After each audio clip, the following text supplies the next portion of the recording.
नहीं, पहले तो सभी को दीपावली की बहुत बहुत शुभकामनाएं। दीपावली दीप के उत्सव है, द फेस्टिवल ऑफ लाइट। तो इसमें फेस्टिवल ऑफ लाइट है तो लाइट तो होना जरूरी है। तो अनइंटरप्टेड लाइट बिल्कुल। देखिए, ये जो भी हमारी टीम खड़े हैं यहाँ पे, ये सभी का यही प्रयास है कि अनइंटरप्टेड सप्लाई मिले। सप्लाई अवेलेबिलिटी में बहुत साल से कोई दिक्कत नहीं है, बहुत स्मूथली सप्लाई अवेलेबल है। आगे जो सप्लाई अवेलेबिलिटी के बाद जो दो चीज़ आता है, एक है ट्रांसमिशन सिस्टम जिसको हम कनेक्शन बोलते हैं, और उसके आगे है बिल्कुल वितरण जो डिस्ट्रीब्यूशन है जिसमें हम काम कर रहे हैं। लेकिन ट्रांसमिशन सिस्टम सुदृढ़ होना चाहिए, स्टेबल ट्रांसमिशन सिस्टम होना चाहिए। तो पिछले 2-3 साल में बहुत अच्छा काम हुआ है, खासतौर से ग्रेटर नोएडा और नोएडा में। और इसी साल हमारे 220 के वी 220 के वी का ग्रिड चालू हुआ है, एक जलपुरा और एक AP5 में।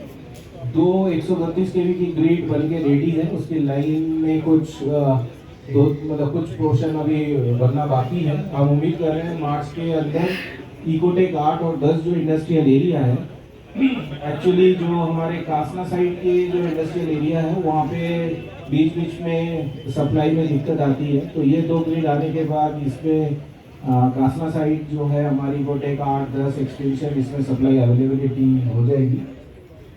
बीच में जो मेनली साइड बी और सी जो UPC का इंडस्ट्रियल एरिया है, वहाँ पे जो हमारे सबस्टेशन है, हमने पिछले साल जो इस समर में कुछ ओवरलोडिंग हुआ था तो उसका हमने प्लान किया है कि वहाँ पे दोनों ट्रांसफार्मर का ऑपरेशन किया जाएगा।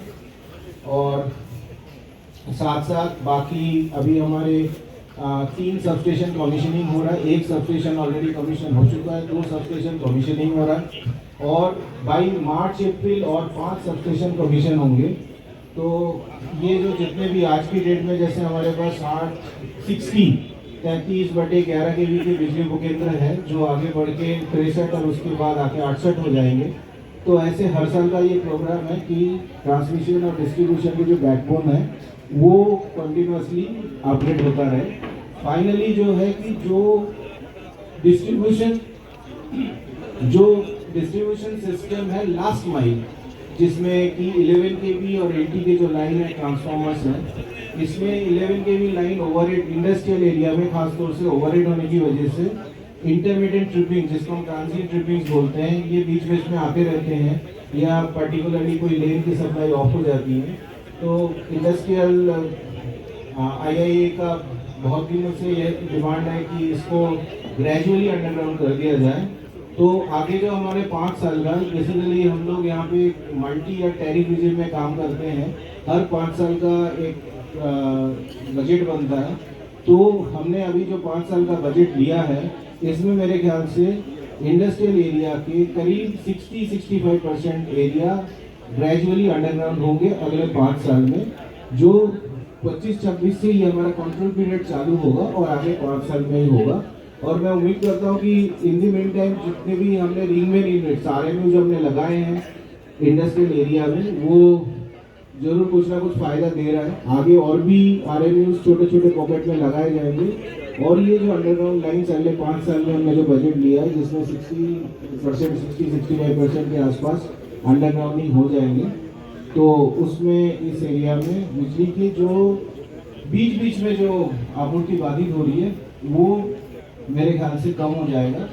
और बेसिकली हम इसको एक 2 पैरामीटर्स हम तोलते हैं इसको। तो एक है कि इंटरप्शन फ्रीक्वेंसी और एक है इंटरप्शन ड्यूरेशन, कितने बार बंद हो रहा है, कितने ड्यूरेशन के लिए बंद हो रहा है। तो ये हमने टारगेट लिया है कि एवरी ईयर, हर साल 20% करके इसका रिडक्शन होगी, जो ये इंटरमीडिएट ट्रिपिंग है। और 5 साल में हमें एक इंटरप्ट फ्री सिस्टम हमें देना है। सप्लाई अवेलेबिलिटी जो हम देखते हैं ये 23 घंटे 40-45 मिनट के ऊपर है, लेकिन ये 15 मिनट भी एवरेजली अगर आता है, लेकिन इसमें अगर 3 बार ट्रिपिंग हो गए या किसी एक दिन में 2 घंटे आउटेज हो गया, किसी दिन नहीं हुआ, ये जो सिचुएशन आता है, ऑल्दो अगर हम ओवरऑल देखें तो सब बोलेंगे नहीं, जब हम डेटा देखते हैं तो 23 घंटे 50 मिनट, 23 घंटे 48 मिनट, 23 घंटे 45 मिनट, बट फिर भी ये सप्लाई अगर ओवरऑल बेसिस पे देखें ये इस पे इम्प्रूवमेंट चाहिए और ये हमारा जो 5 साल के आगे का बजट है हम उम्मीद करते हैं कि इसमें ये वाला जो सिचुएशन है इससे हम आगे निकल जाएंगे। बाकी सभी को बहुत बहुत धन्यवाद यहाँ बुलाने के लिए। हमारे पूरे टीम यहाँ पे है, सब लोग काम कर रहे हैं और फिर से दीपावली की बहुत बहुत शुभकामनाएं।